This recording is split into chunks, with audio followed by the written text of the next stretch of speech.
নমস্কার friends, welcome back to my channel Suma's beauty life. চলে এলাম আমি আরেকটি নতুন ভিডিও নিয়ে তোমাদের কাছে। বলো তোমরা সবাই কেমন আছো? আমি ভালো আছি তোমাদের ভালোবাসা এবং ঈশ্বরের আশীর্বাদে। তো আজকের ভিডিওটা আমি কি বিষয়বস্তুর উপর করছি, আজকে সবার প্রথম যেটা বলবো, আজকে সকাল সকাল আমি সন্দীপের ভিডিও সকাল না সরি, ওটা বোধহয় দুপুর নাগাদ এসছে। সন্দীপের ভিডিওটা মনে হয় দুপুর নাগাদ এসছে। যাই হোক, দুপুরবেলা এলো ভিডিওটা। সকালবেলা আমি গামলার ভিডিও দেখেছি, আর তারপরে দুপুরবেলা ইয়েটা দেখলাম, সন্দীপের ভিডিও দেখলাম। তো সেইখানে না ওই যখন ও কোথাও যাবে বলছিল, সন্দীপ কোথাও একটু একালা একা অনেকদিন আগেই বলে দিয়েছিল যে ও যাবে। তো তখন আমার ওই কেশানুর কাশি হয়েছে, খুব কাশতে ও। আমার, তোমরা বিশ্বাস করবে না, আমি আমার ছেলেদেরকে মানুষ করেছি না, প্রত্যেকটা মাই করে ওটা, আমি বলে না। জানি না আমার হয়তো একটু বেশি ছিল কিনা জানি না, মানে ছেলেদের শরীর খারাপ হলে মানে বেচैन কাকে বলে, বেচैनी কাকে বলে সেটা হয়তো প্রত্যেকটা মায়েরই হয়। আমি একটু বেশি নার্ভাস থাকতাম। তো প্রচণ্ড টেক কেয়ার মানে উপরে ওদের মানুষ করেছি। তো যখন কাজ ছিল না, বলে না মায়ের থেকে মাসির দরদ বেশি হয় না কোনো দিন, এটা যেমন সত্যি কথা, তেমনি এইটাও সত্যি কথা যে অন্যান্য আমরা যারা আছি ক্যামেরার ওপারে, ইভেন এমনকি যারা ভিউয়ার্স, তারাও কষ্ট পাচ্ছে যে একটা বাচ্চার যখন শরীর খারাপ হয়, যে কোনো শরীর খারাপ হয়, তখন বাচ্চারা মায়ের একটা উষ্ণতা খোঁজে। সবাই দেখবে আমরা বুড়ো হয়ে গেছি, প্রত্যেকের ভগবানেরই সৃষ্টি। একটা হোঁচট খেলেও আমাদের মুখ থেকে ওহ মা, ওহ এরকম বেরোয় না, ওহ বাবা, ওহ মা, মা বাবাই বেরোয় মুখ থেকে। অন্য কিছু ওহ পিসি, ও দাদু, এগুলো কিন্তু বলি না আমরা কেউ। আমরা ওহ বাবা, ওহ মা, এটাই বলি ব্যথা পেলে, যে কোনো কিছু হলে। আর যখন এই দুধ খাওয়া শিশু, মায়ের ব্রেস্ট ফিডিং করা শিশু যখন শরীর খারাপ মানে কাশছে, ও না মানে আমাদের কৃষাণু না মানে অটোমেটিক ম্যাচিওর হয়ে যাচ্ছে। যখন ওর বললো বাবা তুমি কোথায় যাবে বাবা, মানে ও আগেও গেছে ওকে রেখে, যখন ওর মা ছিল ওদের কাছে তখন ওরা গেছে ওকে রেখে রেখে, আরও ছোট অবস্থায় গেছে। তো ওর অভ্যাস আছে ঠাকুমা দাদুর কাছে থাকা, ওর অভ্যাস আছে। কিন্তু প্রেজেন্ট যা সিচুয়েশন, তাতে করে ওর মধ্যে একটা আতঙ্ক সৃষ্টি হয়ে গেছে যে মাকে তো দেখতে পাচ্ছে না, ও তো অত কিছু বোঝে না, অত কিছু জানে না। ও মোবাইল নিয়ে খেলছিল, হাত থেকে মোবাইল ছিনিয়ে নিয়ে, ওই 2.5 বছর 3 বছরের বাচ্চা কি বোঝে গো, কি বোঝে? ভাবলো হাত থেকে নিয়ে নিয়েছে, ও চলে গেল মা। তারপর যার এলোই না, ভেতরে ভেতরে কষ্ট তোর হয়েছে বা এখনো হয়, তাই না? তখনও হয়েছে, এখনো হয়। ওর যে কাশি হয়েছে, নিশ্চয়ই ওরা ট্রিটমেন্ট করাচ্ছে বা ওষুধপত্র নিশ্চয়ই খাওয়াচ্ছে। তো গেল সন্দীপকে অল দ্য বেস্ট বলবো। আর খুব ভালোভাবে ঘুরে আসো, সেফলি ঘুরে আসো যেখানেই যাও। আর অনেকের মনে প্রশ্ন থাকতে পারে যে ওর পিছনে বোধহয় কাউকে চাপিয়েছে কিনা। তো গ্যাপটা দেখে নিয়েছো তোমরা, একটা ব্যাগ বেঁধেছে, ব্যাগের পরে সন্দীপ বসেছে মাঝখানে, নিশ্চয়ই ওখানে কেউ ঢুকবে না। আশা করি ওই যার নাম জড়িয়ে ছিল সে ঢুকলেও ঢুকতে পারতো, বাট অতটুকু গলিতে ওই পাতলি বডিও ঢুকবে না, ঠিক আছে, যেটুকু ডিস্টেন্স দেখা গেছে ব্যাগের পরে। তো এটা নিশ্চয়ই কারোর মাথায় আসবে না, তাই না? অ্যান্টিরা অ্যান্টিরা কিছু দেখলে তো আমরাই বলি, কিছু দেখলে তো আমরাই বলবো, অ্যান্টিরা কি বলবে? অ্যান্টিদের মতো এরকম আমরা দু চোখ কানা নাকি আমাদের? না আমরা কালা বোবা কোনটা? কোনোটাই না, না অন্ধ কালা বোবা কোনোটাই না। আমরা সঠিক যেখানে যেটা অন্যায় সেটা সেখানে বলি। সেটা চাই গামলা হোক চাই সন্দীপ হোক। আর গামলার ভিডিও থেকে যেটা দেখলাম, ওই পরকিয়া পড়া ছোট্ট মেয়েটার ভিডিও থেকে যেটা দেখলাম, সেটা হচ্ছে সে ওই বাসের কন্ডাক্টারগুলো যেভাবে দৌড়ে দৌড়ে দৌড়ে দৌড়ে গিয়ে বলে ক্যারা ক্যারা ক্যারা, মানে কি বলবো, করে করে সন্দীপকে কপি করে, সন্দীপ যদি আকাশ দেখায় ও বাতাস দেখাবে, সন্দীপ যদি বাতাস দেখায় ও আকাশ দেখাবে, সন্দীপ যদি সর্ষের ফুল দেখায় ও কাশফুল দেখাবে, আবার কখনো কখনো সেম টু সেমও দেখায়। মানে সন্দীপকে যে গড় সে দেখে ফলো করে, এটা পুরোপুরি বোঝা গেল। তো সর্ষের ইয়ে কি একটা সিনেমা আছে না, দুলহানিয়া লে যায়েঙ্গে, একটা কি সিনেমা আমি বলতেও পারি, সিনেমার ব্যাপারে আমি ওই মুভির ব্যাপারে অতটা ইয়ে নেই, আমার নলেজ নেই। দিলবালে দুলানিয়া লে যায়েঙ্গে, হ্যাঁ, দিলবালে দুলানিয়া লে যায়েঙ্গে, ওইটাই ফোকলার সাথে মনে করে করে সর্ষে ক্ষেত দিয়ে দৌড়চ্ছে, আর ছেলে তখন কাশছে। সন্দীপের ভিডিও তো নিশ্চয়ই দেখে, তাই না? দেখে না তো তা নয়, ছেলেটার জন্য তো দেখে। একটা মা যদি হয়, সত্যিকারের মা যদি হয়, ছেলেটার জন্য হলেও তো দেখে যে ছেলেটা কাশছে। আমাদের কি হতো জানো তো, যতই বরের উপর রাগ হতো আর যাই হতো, অভিমান হতো, যাই হতো, এই যখন ছেলেটা কাশি হচ্ছে বা শরীর খারাপ বা জ্বর জ্বর, তখন আমার যে এত বড় ছেলে হয়ে গেছে, 22 বছরের ছেলে, হ্যাঁ, আর আমার বড় ছেলের বয়স তো আরও বেশি। তো সেই ছেলেরাও যখন শরীর খারাপ হয় মাকে খোঁজে। সব বাচ্চারা বুড়ো হয়ে গেলেও একমাত্র চুল যখন পেকে যায় তখন মাই বৃদ্ধ হয়ে যায়, তখন আর মাকেই ছেলেকে করতে হয়। তাছাড়া একটা এজ পর্যন্ত, অনেকটা বয়স পর্যন্ত বা শরীর খারাপ হলে মাকেই খোঁজে। সে বিয়ে হয়ে গেলেও তখন হয়তো বউ চলে আসে, বউ সেই কেয়ারটা করে দেয়, কিন্তু যতক্ষণ না বউ আসে ততক্ষণ পর্যন্ত বাচ্চারা মাকেই খোঁজে। কিন্তু এই বাচ্চাটার এতটাই দুর্ভাগ্য কপালে, জানি ঠাম্মা দিচ্ছে, বাবা দিচ্ছে, দাদু দিচ্ছে, সবাই দিচ্ছে, কিন্তু একটা ঘাটতি যেটা কোনোদিন পূরণ করতে কেউ পারবে না, যেটা ভগবান সৃষ্টি করে পাঠিয়েছে পৃথিবীতে, মায়ের ভালোবাসা, মমতা, স্পর্শ, ছোঁয়া, উষ্ণতা, যে মায়ের কাছ থেকে মায়ের গায়ের গন্ধ, এইগুলো কেউ ফিল করতে পারবে না, এগুলো কেউ ফিল করতে পারবে না। আর সেখানে মা কিনা আর্টিফিশিয়াল একদিন কান্না করলো অন্য লোকের বাড়িতে গিয়ে, তারপর থেকে বিন্দাস মেলায় ঘুরে বেড়াচ্ছে, বিন্দাস খেয়ে বেড়াচ্ছে, বিন্দাস এনজয় করে বেড়াচ্ছে, হ্যাঁ, সর্ষে খেতে ঘুরে বেড়াচ্ছে। আর ব্লগে কিচ্ছু নেই, নাথিং, জিরো, একবারে বকবাস, বিগ জিরো একটা ব্লগ। ওই ব্লগ দেখে কি দেখে মানুষ আমি তো জানি না। আমরা তো কন্টেন্টের জন্য দেখি যে ওখানে কিছু কন্টেন্ট, কিছু ভুলভ্রান্তি আছে কিনা, কারণ দেখো কন্ট্রোভার্সি করতে গেলে তো ব্লগারদের ভিডিও দেখতে হয়, আর ব্লগারদের ভিডিও দেখে ওখান থেকে ভুলভ্রান্তি নিয়ে আমরা কন্ট্রোভার্সি ক্রিয়েটাররা ভিডিও করি, তো সেই ক্ষেত্রে আমাদের দেখতে হয়। বাট যারা ব্লগ প্রেমী, যারা ব্লগ দেখতে ভালোবাসে, তারা ওই ব্লগে কি পায় আমার মাথায় কিছু আসছে না, তারা ওই ব্লগে কি পায়। তো যাই হোক, এই সন্দীপ বেড়াতে গেছে এক জায়গায়, তো দেখলাম যে ইস্কনে গেল, ইস্কনে গিয়ে ওখানে কিছুটা ছবি তুললো, তারপরে কোন জায়গাটা বললো জানো, কন্যগড়, কন্যগড়ের ওইদিকেই গেল, কোথায় গেল তারপরে পরের দিন ব্লগে দেখতে পাবো।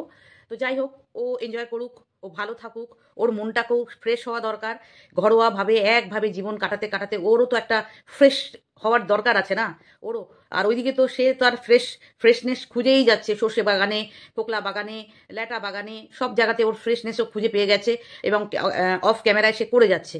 কিন্তু সন্দীপ তো সেইভাবে ওর লাইফটাকে সেইভাবে এখন পর্যন্ত, আজকে 1.5 বছর ধরে ও যেই পরিস্থিতির মধ্যে দিয়ে ও কাটাচ্ছে, সেখান থেকে ওর একটা ফ্রেশনেসের দরকার আছে, একটা রিফ্রেশ হওয়ার দরকার আছে, মাইন্ডটা, শরীরটা, সব কিছুরই। তো বলবো যে খুব সাবধানে গাড়ি চালাবে। জানি না তুমি হয়তো আমার ভিডিও দেখবেও না, তবু ভগবানের কাছে উইশ করব, ভগবানের কাছে প্রে করব, যাতে করে তুমি সুস্থভাবে একদম বাড়িতে এসে পৌঁছাও, কৃষাণুর কোলে এসে পৌঁছাও, মা বাবার কোলে এসে পৌঁছাও।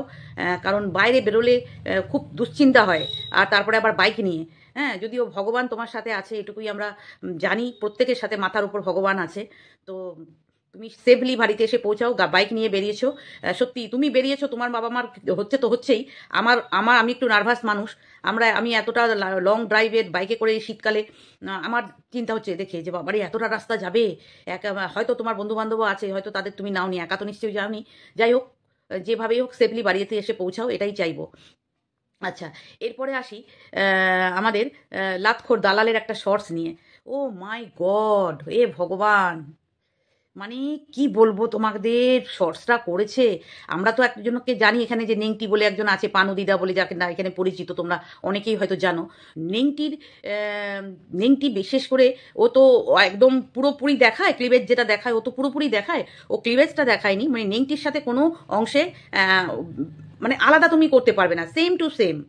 একটু 19-20 কোথায় জানো, শুধু নেংটি চোখ দিয়ে এতটা নোংরাভাবে ডাকে, আর এর চোখের মধ্যে ডাকা আছে, এর চোখটার মধ্যেও ডাকা রয়েছে, তারপরে যেভাবে হাত বোলালো, যেভাবে ওর নিজের পার্টের যে পার্ট দুটো আছে না, যেই ভগবানের দিয়েছে, যেটা অনেক সময় ও ডাউট থাকে, ওটা যে ওটা ঠিক কীরকম মাপের, সেটা নিয়ে মানে ভিউয়ার্সদেরও ডাউট থাকে, ও নিজেও ডাউট থাকে, যার জন্য অনেক কিছু মানে গার্মেন্টস দেখিয়ে দেয় ও, যে দেখো আমি এই গার্মেন্টসটা পরি, এটার এই সাইজ, এই বৃত্তান্ত, তার মানে আমারটা এই সাইজেরই। তো সেইটাকে প্রমিনেন্টভাবে আমাদের কাছে প্রকাশ করার জন্যে, যে আরও সুন্দরভাবে হাত দিয়ে বুলিয়ে দেখালো যে ঠিক না, এই আমার শরীরের জন্যে এই সাইজটা ঠিক আছে। মানে এত জঘন্য লেগেছে। ওইগুলো কারা করে জানো, কি বলবো, ওই যে একটা সাহা ছিল না, মিল্কি নাকি, হ্যাঁ, তারপরে আরও আছে বেশ কয়েকজন, মার্কা মারা একদম, মানে স্ট্যাম্প মারা, নোংরা, ওরা গিয়ে করে, এই নোংরামি করে করে এরা এখানে পরিচিতি বানিয়েছে। তো এই একজন মাস্টারমশাইয়ের নাকি বৌমা, মাস্টারমশাই পরিবারের বৌমা এইভাবে রিলস করছে। আরে ভাই, পয়সা তো সবারই দরকার, আম্বানিরও দরকার, একটা ভিকিরিরও দরকার, পয়সা কার না দরকার, প্রত্যেকেই পয়সার জন্যই খাটছে, দুটো ভাতের জন্য খাটছে, কেউ এন্টারটেন করা হবে, আরও বেশি এন্টারটেন হবে, আরও বেশি মাস্তি করবে, মজ করবে, ভালো হোটেলে থাকবে, সবাই সবার রিকোয়ারমেন্ট অনুযায়ী পয়সা ইনকাম করতে চায়, তাই না? তুই একটু বেশি ভালো থাকবি সেজন্য তো কর, কিন্তু তোর পরিবারের তো লিহাজ তো রাখবি, তোর পরিবারের যে লেহাজ তো রাখবি। তোর বরটা তো মানে বুঝে গেছি তোর বরের যে কি দণ্ড আছে, ওটা বললাম না, ওটার কোনো দণ্ড নেই, ওটা হচ্ছে চিংড়ি মাছ। ওই যে একজন বলেছিল কাউকে, চিংড়ি মাছ যার কোনো মেরুদণ্ড নেই, স্পাইন নেই, কোনো স্পাইনলেস একটা, মানে যাদের বাড়িতে এরকম স্পাইনলেস পুরুষ থাকে, পুরুষ তো আমি বলবোই না, পুরুষদের একটা ইয়ে থাকে, পুরুষ মানে একটা তার কি বলবো, একটা তার ডিগনিটি থাকবে যে হ্যাঁ আমি পুরুষ, হ্যাঁ বউকে ভালোবাসবো, বউকে টেক কেয়ার করবো, বউকে হেল্প করবো, সব করবো। তার মধ্যেও পুরুষের একটা পুরুষত্ব থাকে। পুরুষত্ব মানে ওই এটা নয় যারা সবসময় বেড দেখিয়ে দেয়, যারা সবসময় এটা কাজ করে না, ওটা কাজ করে না, এইটা মানে এখানে পুরুষ ভাবে। কিন্তু আমরা তো সেটা ভাবি না। পুরুষ মানে তো আর সবসময় নিম্নাঙ্গে চলে যেতে পারে না মানুষ, তাই না? তো পুরুষ এরা বাড়ির, মানে পুরুষরা যদি পয়সা রোজগারের দিকে কমজোর হয়, সেই সব পুরুষদের এই এরকমই হাল হয়। আর তার পরিবার, যার উপরে গার্জিয়ান শ্বশুর শাশুড়ি আছে, যারা এই ধরনের ভিডিও করাতে অ্যালাউই করেনি, তাদের মুখের উপর বসে বসে কিভাবে নাচছে এবং শরীর দুলিয়ে এবং যেভাবে নোংরামি করে শর্টসটা করেছে না, জাস্ট নেওয়া যাচ্ছে না। বয়স তো কম হয়নি, আজকে ঠিক সময় বিয়ে হয়েছিল 10 বছরে। আজকে ওই সময় বিয়ে হওয়ার পরও এখনও যদি বাচ্চা হয়ে যেত, এখন সে মোটামুটি 8-9-এ পড়তো, 8-9-এ পড়তো। হ্যাঁ, তো সেই ওই যদি ধরেও নিই যে বাচ্চা হয়ে গেছে ওর, তাহলে একটা ওই ধরনের অত বড় বাচ্চার মা যেভাবে, ওই যে রোগা সুটকে থাকলেই তো আর বয়স কমে যায় না, আর রোগা সুটকে থাকলেই তো আর সে সব কিছু করতে পারে না। আর বাচ্চা হয়নি বলে সে তো আর ইয়াং নেই, আর সে তো কচি নয়, তাই না? তার বাচ্চা হয়নি বলে যে সে যদি ভাবে আমি একদম টিনেজার মেয়েদের মতো, 18-19 বছরের মেয়েদের মতো এরকম নেচে বেড়াবো, কুঁদে বেড়াবো বনে বাদারে, আরে 50 বছরের 60 বছরের মাতারিগুলো যদি পুরো দুলিয়ে নাচতে পারে, তাহলে তো এ তো 40 বছর। হ্যাঁ, তো এরা সব এক গোত্রীয়, বুঝতে পেরেছো? কিছু কিছু মানুষের রুচি দেখলে তো আমি হয়রান হয়ে যাচ্ছি। এই যে এখানে কিছু মানুষ, একটা মানুষ আছে এখানে আমাকে রুচির বিবরণ দিতে এসেছিল যে আমি কি রকম রুচির মানুষের সাথে মিশি। তো আমি দেখলাম সে যেসব রুচির মানুষের সাথে মেশে, বলবো কিরকম রুচি, যেসব মহিলারা ক্যামেরা অন করে টয়লেট করে, দেখাচ্ছে যে টয়লেট করছে দাঁড়িয়ে দাঁড়িয়ে, দাঁড়িয়ে দাঁড়িয়ে টয়লেট করছে, সেইটা ক্যামেরা বন্দি করছে, সেই সমস্ত মানুষের সাথে মেশে তারা আবার বড় বড় বুকুনি মারতে আসে রুচি নিয়ে। ও এক থু, ও এক থু মারি, ও এক থু। আর যারা সর্বাঙ্গ দেখিয়ে, চোখ দিয়ে নাক দিয়ে ডেকে ঢুকে ছেলেদেরকে এই ধরনের নোংরা মানসিকতার এক প্রকার, যাদের বলে প্রস্টিজাদা, সেই লেভেলের মানুষের সাথে কিছু মানুষের ওঠা বসা, এরা আবার অন্য মানুষের রুচি নিয়ে কথা বলতে আসে। মুখে মুড়ো ঝাঁটা থাকে না, ওই মুড়ো ঝাঁটা দিয়ে একদম পুঁতিয়ে দিতে হয়, যে একবারে খুঁচিয়ে দিলে পরে তাহলে তাদের রুচিটা অকাতে ফিরে আসবে। যে আমার ঠিক, মানে এই ধরনের মহিলা যারা এই রুচি রুচি নিয়ে কথা বলে না, আগে তাদের নিজের রুচিটার দিকে তাকানো উচিত, যে তার নিজের রুচিটা কীরকম, তার নিজের রুচি কীরকম। নিজের স্বার্থের জন্য, নিজের চ্যানেলের স্বার্থের জন্য, দুটো পয়সা আর্নিং করার জন্য, মানে এক তোমরা বলতে পারো নিজের রুচি নিচে নামিয়ে দিয়েছে, এক নয় সেটা, আর দ্বিতীয়ত না হলে একদম একই রুচি সম্পন্ন মানুষ সবাই। সেই জন্যই বলে না, খাপে খাপে পঞ্চুর বাপে মিলে যায়, রতনে রতন চেনে, যে যেমন মানুষ সেই তেমন মানুষকেই খুঁজে নেয়। এটা তো প্রবাদ বাক্য আছে, যেমন প্রবাদ বাক্যগুলো মানুষ বার করেছে, ঠিক তার অন্তর্নিহিত কোনো অর্থ আছে বলেই বার করেছে। এগুলো একদম ধ্রুব সত্যি, যে যে যেমন মানুষ ঠিক তেমন মানুষের সাথেই তাদের পড়বে বনবে। কারণ দেখবে তেলে আর জলে কখনো ম্যাচ খায় না। তেল আর জল হলে তুমি যতই ঘোলাতে যাবে কিন্তু আলাদা হয়েই যাবে। এই বেরুচি সম্পন্ন মানুষের সাথে যখন কোনো রুচি সম্পন্ন মানুষ মেলামেশা করবে, বেশি দিন টিকে থাকে না, ঠিক সে বেরিয়ে আসবে, জাস্ট লাইক মি। ঠিক আছে? তো এটা হলো এই লাতখোর দালালের প্রসঙ্গে বললাম। একদম থার্ড ক্লাস, মানে ওর বাবা মায়ের পরিবারের রুচি বুঝিয়ে দিয়েছে। ও যে কোন পরিবারের মেয়ে এটা বুঝিয়ে দিয়েছে, এটাও পুরোপুরি বুঝিয়ে দিয়েছে। যেভাবে ও নেচেছে, যার পরে অত বড় বড় দুটো বোন বিয়ে হয়ে গেছে, দুটো, একটা বোনের বিয়ে হচ্ছে, একটা বোনের বিয়ে হয়নি এখনো। হ্যাঁ, তোর ছোট বোনটাকে কে বিয়ে করবে রে? তোকে দেখলে কেউ বিয়ে করবে না। ওর যদিও বা বিয়ে হতো, তোর এইসব দেখলে, হারকাত দেখলে তোর ছোট বোনটার আর কোনোদিন বিয়েই হবে না। বলবে যার দিদি এই রকম একটা, মানে এক তো নিঃসন্তান, সেটা তো কোনো বাদ দিবে, ওটা কারোর হাতে নেই, ওটা হাতে নেই কারোর, ওটা আমি বাদ দিলাম। তারপরে যার মানসিক অবস্থা কীরকম থাকার কথা, যে যার নিঃসন্তান হয় এত বছর বাদে, সেই মহিলা কিভাবে ক্যামেরার সামনে একটা মাস্টারমশাইয়ের ছেলের বউ হয়ে কিভাবে ওই রকম পুরো শরীর দুলিয়ে, হাত বুলিয়ে, নাচিয়ে কুদিয়ে, চোখ দিয়ে অ্যাট্রাকশন দিয়ে, তোর তো মানে বলিউডে চলে যাওয়া উচিত। নাহলে তোর ডাক এলো বলে, দেখ তোর ডাক এলো বলে, ওই যেগুলো সেই সিন থাকে না, কামুকতাপূর্ণ বেড সিন, হ্যাঁ, যেগুলো খুব অ্যাডাল্ট সিন থাকে, অ্যাডাল্ট ফিল্মের মধ্যে যে অ্যাডাল্ট সিনগুলো থাকে, তার জন্য তোর ডাক পড়তে পারে খুব তাড়াতাড়ি। দেখবি এইরকম শর্টস তুই দে, তোর ইউটিউব কি ইনকাম, তোর ইউটিউবে থেকে তুই অনেক বেশি ইনকাম করবি। তুই এগুলো চালিয়ে যা, আর তুই তো কাউকে পাত্তা দিসও না। তোকে যদি বেড সিনও করতে দেয়, যদি বলে তোকে লাখ টাকা দেবে বেড সিন করতে হবে, তুই তাই করে দিবি। কারণ এটাই তার প্রমাণ যে পয়সা ইনকামের জন্য যদি তুই এটা করতে পারিস, পয়সা ইনকাম করার রাস্তা তুই যেটা চুজ করেছিস, ঠিক আছে করছিস কর, কিন্তু তার একটা লিমিট থাকা উচিত। হ্যাঁ, তুই লিমিট ক্রস করে, জানি না তোর বাড়ির পরিবারের লোক তোর এই রিলসগুলো দেখেছে কিনা, হ্যাঁ, তো তুই লিমিট ক্রস করে যে রিলস করছিস এর থেকে ভালো তুই খুব তাড়াতাড়ি টলিউডে ডাক পেলি বলে, আর সেখানে তুই ওই বেড সিন থেকে শুরু করে আর যা যা কামুকতার সিন আছে, ওই একটা আছে না কি যেন যে খুব কিসিং ইয়ে করে, নামটা কি ওর ভুলে গেলাম আমি, তোর বাবা ভুলে গেলাম। তো এই ধরনের ইয়েদের সাথে তোকে নেওয়া ভালো। তোর ঠোঁটগুলো তো অনেকটাই ভীমরুল কামড়ানো, ভীমরুলের মতো কামড়ালে যে ফুলে যায় সেরকম কামড়ালো, তো ওই রকম ওই সিনগুলো তো তোকে ভালো মানাবে। বুঝতে পেরেছিস? ওই সিনগুলোতে কি যেন নামটা ভুলে, আমি আবার একটা নাম অত মনে থাকতে পারি না। খুব কিসিংয়ের ইয়ে করে, কিস রোল যেগুলো হয় সেগুলো করে সেই ছেলেটা, একটা বলিউডের কি হাসমিয়া না কি যেন, কি বেশ নামটা ভুলে গেলাম, যাজ্ঞা।